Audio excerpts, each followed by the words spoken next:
Also diesen Geist in die Welt zu tragen, eben soweit es im Rahmen der Zeitung möglich ist. Und dazu haben wir im Jahr 12, 13 Pilgerreisen hierher, teilweise im Flugzeug, teilweise mit dem Bus. Ne? Und wir dürfen die mal begleiten. Und das ist wirklich ist einerseits eine anstrengende Aufgabe, aber auf der anderen Seite eine sehr befriedigende, weil wir immer wieder Zeuge der vielen Gnaden sein dürfen, die so viele Menschen eben derzeit in Medjugorje erfahren. Darüber hinaus werde ich oft eingeladen, in allen Teilen Deutschlands Zeugnis zu geben, von meiner Bekehrung auch über Medjugorje zu sprechen. Und das macht mir immer besonders Spaß. Der Priester sagte mir damals ganz zu Beginn der Bekehrung, die lange andauert, du hast so viel Gnade von Gott erhalten, es ist nicht für dich allein. Du musst die teilen, wenn es geschieht. Und so weiß ich heute, dass ich eingeladen werde irgendwo, dann muss ich auch dorthin gehen, aber ich tue es gerne.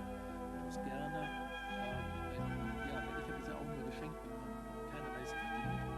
Und wenn es anderen Menschen hilft, dann freue ich mich. Der Verein Medjugorje Deutschland hat dann auch Hilfstransporte nach Russland gemacht. Und dort mit einem dieser Hilfstransporte kam die Idee, eben Kirchen zu bauen, auch zu den russischen Bischöfen. Vor allem, weil wir auch während des Krieges in Kroatien und Bosnien kleine Häuschen geliefert haben als Spenden für die Menschen, die das Dach über dem Kopf verloren haben. Und einige dieser kleinen Häuschen wurden von der Bevölkerung zu Kapellen umfunktioniert. Und diese Idee kam nach Russland und die russischen Bischöfe fragten, ob man auch nicht Kapellen nach Russland liefern könnte. Und so kam der Pfarrer zurück und sagte, die Bischöfe möchten auch in Russland solche Kirchen. Und dann sagten wir, ja, das kann ja jeder kommen und Kirchen wollen und überhaupt, und wie sollen wir das machen, das geht nicht. Und erst waren wir dem Apostolat sehr kritisch gegenüber und haben es eigentlich nicht gewollt. Aber dann hat sich so viel gefügt, eins nach dem anderen, wo uns klar wurde, Gott will, dass wir Kirchen für Russland bauen.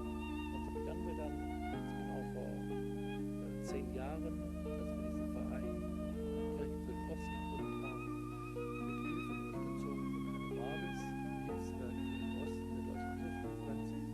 Und dazu seit der 25 solche Holzkirchen, hauptsächlich mit Freiwilligen, fertigen konnten in Bayern, in der Nähe von München, und dann mit Lastwagen quer durch die ehemalige Sowjetunion, dort, wo die Bischöfe diese Kirchen hinhaben wollten, wo schon eine Gemeinde ist, wo schon ein Priester ist, die dann aufbauen und dann mit der Gemeinde die letzte heilige Messe feiern. Diese Freude zu leben, dieser Menschen, dass sie jetzt wieder eine eigene Kirche in einem Ort haben, wo ihnen der Kommunismus alles zerstört hat, aber restlos alles.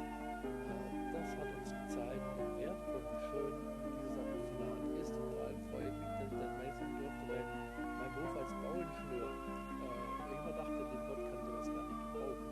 Aber genau in diesem Apostolat spüre ich, dass mein Beruf sehr wohl auch im Reich Gottes nötig ist, und in diesem Fall eben für den Kirchenbau.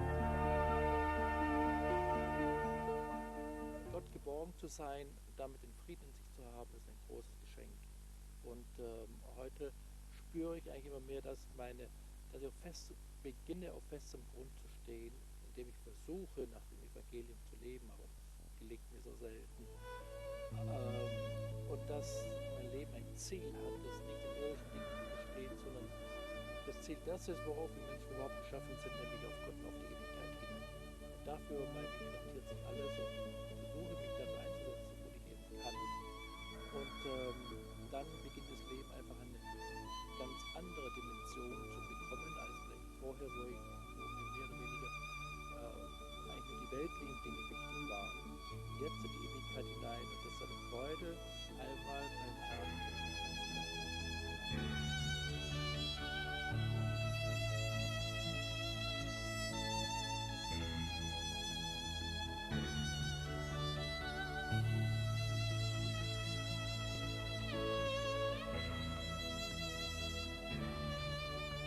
Die Schule der Liebe der Mutter Gottes ist etwas ganz was Besonderes. Ich habe noch nicht viel davon verstanden. Ich bin immer noch in der 1. Klasse und bin schon 3-mal durchgefallen. Ja, nein. Aber ich glaube, was ich sagen kann, vor allem durch die Gospel in Medjugorje, habe ich zum einen eine Liebe, durch sie habe ich zum Herrn gefunden, zu Jesus Christus, und durch sie habe ich zu meiner heiligen katholischen Kirche gefunden. Und sie ist heilig und sie ist katholisch und apostolisch, nicht weil wir Menschen das machen, sondern weil der Herr sie so eingesetzt hat. Den Weg, den Richard Gosper aufgezeigt, dass ich in ihr wirken darf und in ihr dienen darf und auf keinen Fall außerhalb. Der Gehorsam, das ist so etwas Großartiges.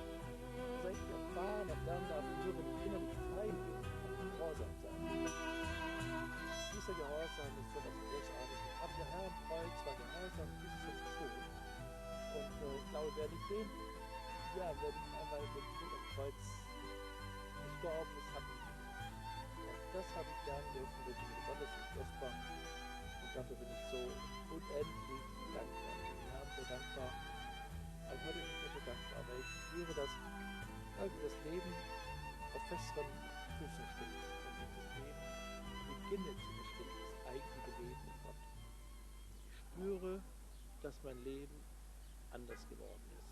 Es ist tiefer, es ist schöner, erfüllter und es ist einfach spannend, wenn man sich auf Gott einlässt und erfüllter im letzten Jahr.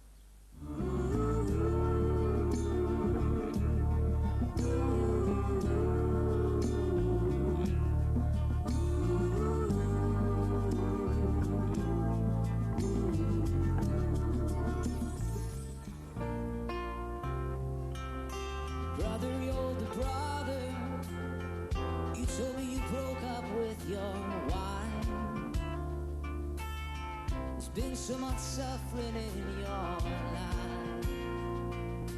Thanks to the grace from above, your humble heart is alive. Oh, I pray for you, 'cause someday all loved ones die. My family's been singing for almost 30 years this year, and I'm only 26, so they started long before I was born. What happened was my parents, they moved from America to Spain, and in Spain we lived there for 8 years, and that's where we began to learn traditional songs at Christmas or Easter.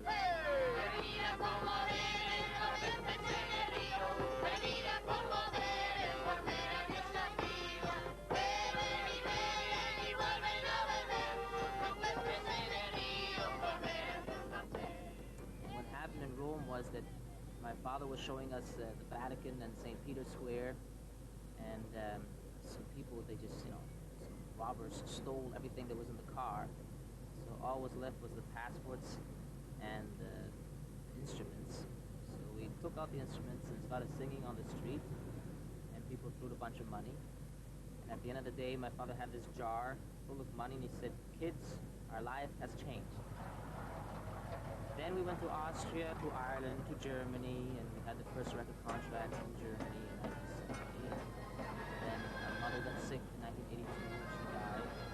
And then we sang on the streets all over Europe, even in America, for 12 years, for a long time. It was hard. And some of us were very young, and my father was still learning about music.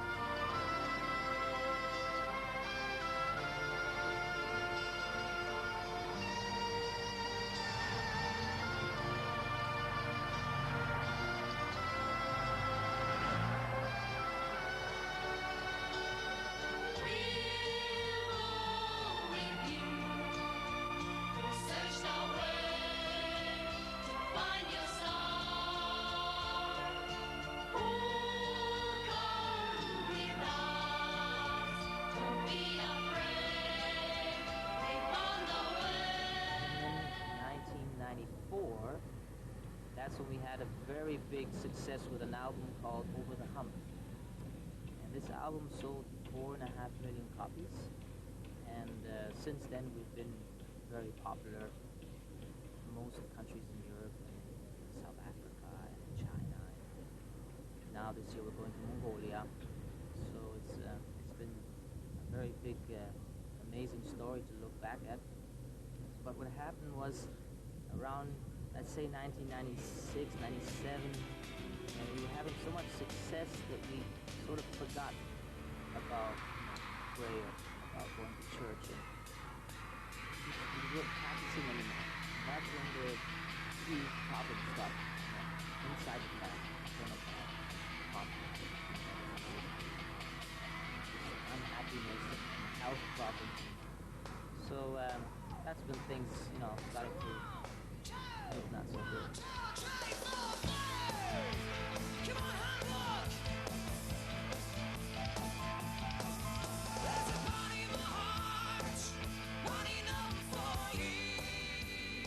When I personally got a bit older, around 2021, I started asking myself questions, what's the meaning of life?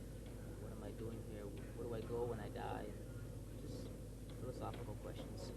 And that's when I started searching, just started looking for a deeper understanding of God and what it's all about. So I bought myself a Quran, I'm interested in all religions. Then I had a friend who was a Buddhist, and asked him questions. And then I came across the Bible in our home, and I started reading the Bible, the New Testament. That's where I felt most spoken to. It was like I was touched. Now, the first time I came to Medjugorje was the New Testament in 2000. And I have to admit that when I first got here, I was a bit nervous. It was amazing to see so many people from so many countries. Not for a rock concert, not for some laser show, some big rave party, disco, but for Our Lady, to God, to pray, to sing, confession, church. It was so, I think it was like a foretaste of what heaven must be like, all those millions of saints gathered around God, His love for us. And I was very touched by testimony from Nako, all these young men doing drugs for years and how they clean up and change. And then also going up Bijavatsu was a beautiful experience. All these people going up there barefoot, handicapped children from all nations, people, and also oases of peace, prayers and the mass at night here. But what touched me most, I think, was the adoration. We had all these people in silence and singing, and it's almost like a foretaste of the theatrical vision we will see in heaven.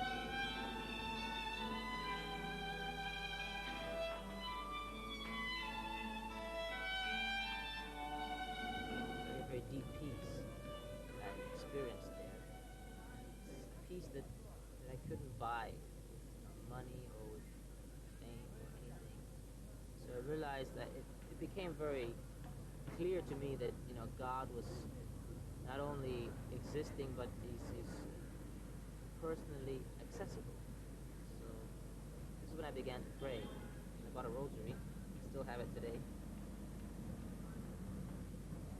And first I started with 3 Ave Marias, and then 10 Ave Marias, then 50 Ave Marias, and kept reading the Bible. I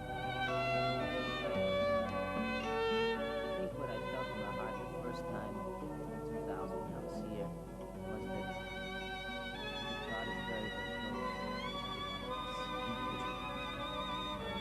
And personally, I felt very touched. Almost like I understood that I was created out of love. The reason for life is to love and be loved.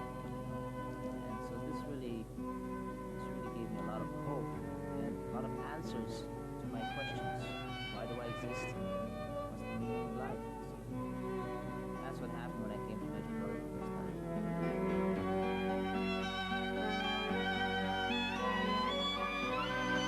I think the biggest change between, before I met God and after in my life is that I existed and now I live, Even though I was living in a castle and we had lots of success and selling millions of records and I don't know, there was something missing, some emptiness.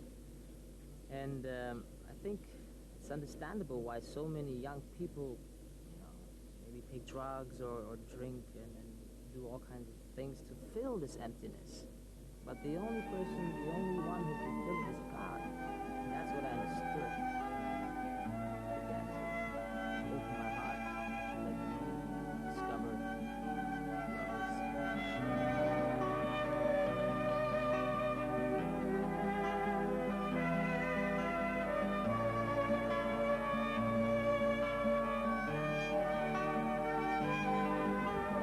Well, I think that I think faith is a very personal thing. It's very individual in everybody.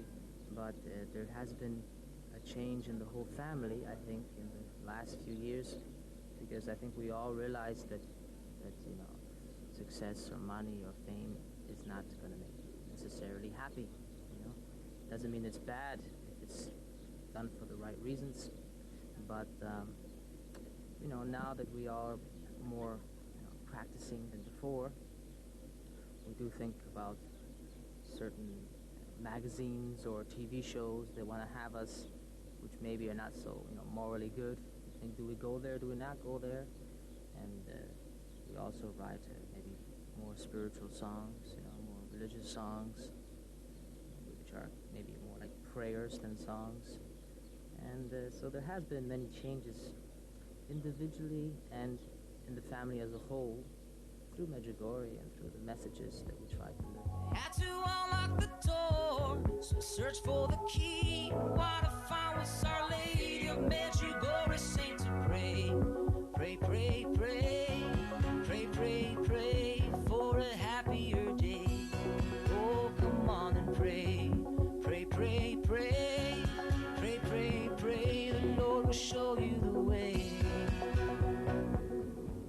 I think what I learned from Our Lady here in Medjugorje is that prayer is not just words that you repeat, that you have to really open your heart and give your heart to God, even though maybe you can't see Him or see her in a visible way, but you're very present.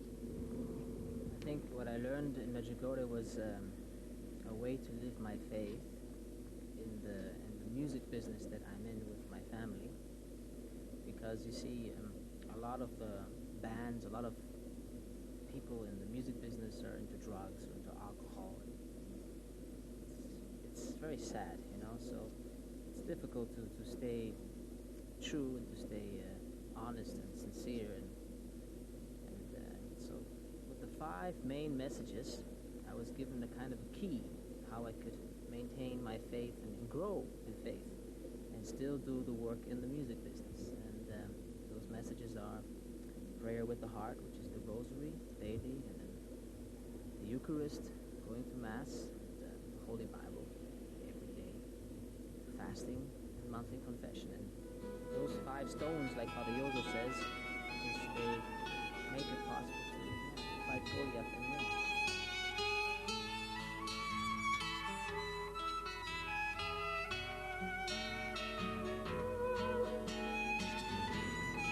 Before my conversion, I thought also that the Rosary or the Bible or just maybe things from the past, just like traditions or legends, and so I think you cannot come to faith if you first try to understand.